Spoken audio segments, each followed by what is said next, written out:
বান্দা যখন সেজদা দেয়, বান্দা আল্লাহর কাছে চলে যায়। দেখা যায় মসজিদের মধ্যে সেজদা পড়ে, কার্পেটের মধ্যে সেজদা পড়ে, জায়নামাজে পড়ে।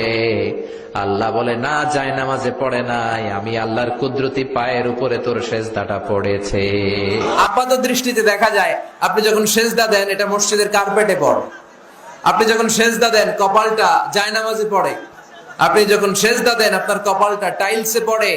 কিন্তু বিশ্বনবীর ভাষ্য অনুযায়ী আপনার সেজদার কপালটা আল্লাহর কুদরতি পায়ের উপরে পড়ে। সেজদাটা যখন দেই মসজিদের টাইলসের উপরে আমার সেজদাটা পড়ে, সেজদাটা যখন দেই মনে হয় যে মসজিদের কাপড়ের উপর আমার কপালটা পড়ে। কিন্তু বিশ্বনবী বলেন, না, তোমার কপালটা আল্লাহর কুদরতি পায়ের উপরে পড়ে। আমরা কি আল্লাহর কুদরতি ভাবে সেজদা করি? এটা যে ব্যক্তি বলবে কুদরতি ভাবে সেজদা করে, সে কুফরি করছে। এটা কুফরি। আমি আলোচনা করেছিলাম, এটা আলোচনা প্রশ্নোত্তর পাবেন। এটা কুদরতি ভাবে সালাম করা, এটা বলতে সেজদা করা, এটা বলা যাবে না। আমরা মাটিতে সেজদা করতেছি, আল্লাহ আমাকে নির্দেশ দিচ্ছে সেজদা করতে, মাটির মধ্যে সেজদা করতেছি। মাটিকে আমরা সেজদা করতেছি না, মাটিতে সেজদা করতেছি। আমরা উদ্দেশ্য হচ্ছে আল্লাহকে সম্মান করা, আল্লাহ তাআলার নির্দেশ পালন করা। আল্লাহ তাআলা তিনি আরশের উপরে, আমরা কোনো আল্লাহ কুদরতি ভাবে সেজদা করি না। স্রষ্টা কখনো সৃষ্টির ভিতরে নয়। যে ব্যক্তি মনে করবে স্রষ্টা সৃষ্টির ভিতরে, সে কাফের। তার নামাজ হয় না, রোজা হয় না, কিছু হয় না, তার কোনো কিছু তার সাথে সম্পর্ক রক্ষা করা যাবে না, তার স্ত্রীও তালাক হয়ে যাওয়া অটোমেটিকলি। স্রষ্টা সৃষ্টির বাইরে, এটা যতক্ষণ পর্যন্ত বিশ্বাস না করবে তার আকীদা শুদ্ধ হয় নাই। তার আকীদা শুদ্ধ যত কিছুই করুক না কেন, আলেম বলে বিবেচিত হইতে পারে না। সলফে সালেহীন সবসময় বলতেন যে ইন্নাল্লাহা আলা আরশিহি বাইনুম মিন খালকিহি, আল্লাহ তার আরশের উপরে, সমস্ত সৃষ্টি জগৎ থেকে আলাদা। এইটা যদি কোনো কেউ বিশ্বাস না করে তার ঈমান থাকবে না। এটা আমাদের মনে রাখতে হবে। ওয়ালাইকুম আসসালাম।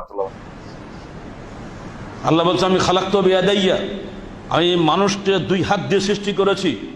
তিনি বলে ইয়াদাহু মাবসুতাতান, তার দুই হাত প্রশস্ত। এই হাতের অর্থ কি? আপনি মুতাজিলি, আপনি কাদরিয়া, আপনি আহলুর রায়, আপনি ব্যাখ্যা দিচ্ছেন আমি আমার কুদরতের মাধ্যমে সৃষ্টি করেছি, হাত নেই। কেলতে এদাই হলে আমি আল্লাহ দুই হাতই হলো ডাইন হাত। আল্লাহর আবার ডান বাম আছে নাকি? ওসব কিছুই না। এরা হলো রূপক ব্যাখ্যা করতে হবে, এর অর্থ হবে কুদরত। এই ব্যাখ্যা অধিকার আপনাকে কে দিল? শুধু হাতের ব্যাখ্যায় কথিত আহলে সুন্নাত ওয়াল জামাতের আলেমরা 42 রকম ব্যাখ্যা করেছে। সালাফিরা কখনো ওই 42-এর ধারে কাছে যায় না। পরিষ্কার বলে দিয়েছে আল্লাহর নিজস্ব হাত আছে, কামা ইয়ালিকু বিশানিহি, আল্লাহর যেমন মানায় সেরকম হাত আছে। সে হাত কেমন জানার অধিকার আমাদের নাই। লাইসা কামিসলিহি শাইউন ওয়া হুয়াস সামিউল বাসীর, আল্লাহ তুলনীয় কিছুই নাই, তিনি সব কিছু শোনেন, সব কিছু দেখেন। এই হলো আমাদের ব্যাখ্যা। যদি কেউ সালাফি হয় তাকে অবশ্যই এই ব্যাখ্যার অনুসারী হতে হবে, এর বাইরে গেলে সে সালাফি নয়। কথা মনে থাকবে তো? এই যে মাইকে আমার কথা ধারণ করছে, টেপ রেকর্ডার কথা ধারণ করছে, ভিডিওতে দেখানো হচ্ছে, মাইকে শোনানো হচ্ছে, ওর চোখ আর কান কি আমার চোখ আর কানের মতো নাকি? নিঃসন্দেহে সে শুনছে কিন্তু আমার কানের মতো নয়, নিঃসন্দেহে সে দেখছে কিন্তু আমার চোখের মতো নয়। ঠিক আল্লাহ অবশ্যই দেখছেন, অবশ্যই শুনছেন, কিন্তু আমার মতো তার তুলনা করা যাবে না। তিনি যেমন তার মর্যাদার উপযোগী যেরকম হওয়া উচিত সেরকম তার আছে। যারা আল্লাহর পাকে বলে পা নেই, তাহলে আল্লাহ খোড়া, পা না তাহলে কি হয়? খোড়া। নাউজুবিল্লাহ। মানুষের পা আছে সৃষ্টির, আর আল্লাহর পা নেই। যাকে আল্লাহ সৃষ্টি করেছেন তার তো পা আছে সুন্দর, মাশাআল্লাহ, দুটো পা, কিন্তু আল্লাহ আর কিছুই নেই। আল্লাহর হাত নেই, পা নেই, চেহারা নেই, চোখ নেই। তো এগুলো হচ্ছে গুমরাহি। গুমরাহির ক্ষেত্রে কেউ অপব্যাখ্যা করেছে, যেমন আশায়েরা মাতুরিদিয়া, আর কেউ একবার অস্বীকার করেছে। তো অপব্যাখ্যা যারা করেছে তারাই বলে থাকে কুদরতি পা, পা মানে কুদরতি ক্ষমতা, হাত মানে ক্ষমতা, কুদরতি হাত। এগুলি তাদের গুমরাহি। ওই গুমরাহি থেকে এসছে যে আল্লাহ কুদরতি পায়ে আমরা কি করি? সেজদা করি। ভিত্তিহীন কথা।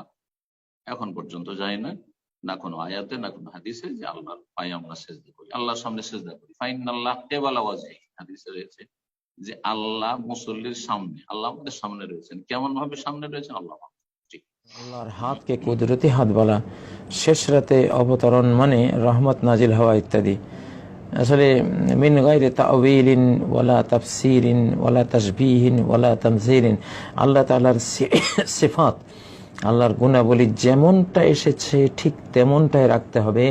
কোনো ব্যাখ্যা, কোনো বিশ্লেষণ, কোনো উদাহরণ বর্ণনা, কোনো ধরন বর্ণনা কিছুই করা যাবে না। অতএব হাতকে হাত। ইমাম আবু হানিফা রাহমাতুল্লাহ আলাইহি আল ফিকহুল আকবরের মধ্যে এই মশালাটি এনেছেন। ওয়ালা ইউকালু ইয়াদুহু কুদরাতু, এটা বলা যাবে না যে তার হাত মানে কুদরতি হাত, এটা তার কুদরতকে বোঝায় না। কুদরতি হাত মানে কুদরত, আল্লাহর শক্তি, হাত মানে শক্তি, জি না, এসব ব্যাখ্যা করা যাবে না। হাত যা আছে তাই। আল্লাহর চেহারা আছে, চেহারা যেমনটা চেহারা অর্থ ঠিক সেই অর্থটাই নিতে হবে, কোনো ব্যাখ্যা এখানে আমরা করব না। আল্লাহর চেহারা আল্লাহর মতো, লাইসা কামিসলিহি শাই, আল্লাহর মতো কেউই নেই। আল্লাহর হাত আছে, আল্লাহর হাতের মতো হাত কারোই নেই। আল্লাহর চেহারা আছে, আল্লাহর চেহারার মতো চেহারা কারোই নেই। লাইসা কামিসলিহি শাই। আল্লাহর চক্ষু আছে, আল্লাহর চক্ষুর মতো চক্ষু কারো নেই। তো আল্লাহর কদম আছে, পা আছে, আল্লাহর পায়ের মতো পা কারোই নেই। লাইসা কামিসলিহি শাই, আল্লাহর মতো কিছুই নেই, কেউই নেই। তো বাস, তাইলে তো কি, আল্লাহ নিজের উপমা নিজেই, নিজের উদাহরণ নিজে। আল্লাহর উদাহরণ কেউ হতে পারে না। আপনি যদি এইভাবে বিশ্বাস করেন তাহলে সমস্যাটা কি? কোরআন তো তাই বলছে, সেভাবে বিশ্বাস করুন। লাইসা কামিসলিহি শাই, সূরা সূরার মধ্যে 11 নম্বর আয়াতে আল্লাহ ক্লিয়ার করে দিয়েছেন, লাইসা কামিসলিহি শাই ওয়া হুয়াস সামিউল বাসীর। তিনি শ্রোতা, তিনি দ্রষ্টা, কিন্তু তার শ্রোতা, তার শ্রুতির, তার যে শ্রবণ, এটা আর কোনো মাখলুকের শ্রবণের মতো না। তার যে দর্শন বা দৃষ্টি, এই দৃষ্টি, তার দেখা, এটা আর কোনো সৃষ্টির দেখার মতো না। ফাইন্নাকা বিআয়ুনিনা, তুমি আমার চোখের সামনে আছো, তার চোখ কোনো সৃষ্টির চোখের মতো না।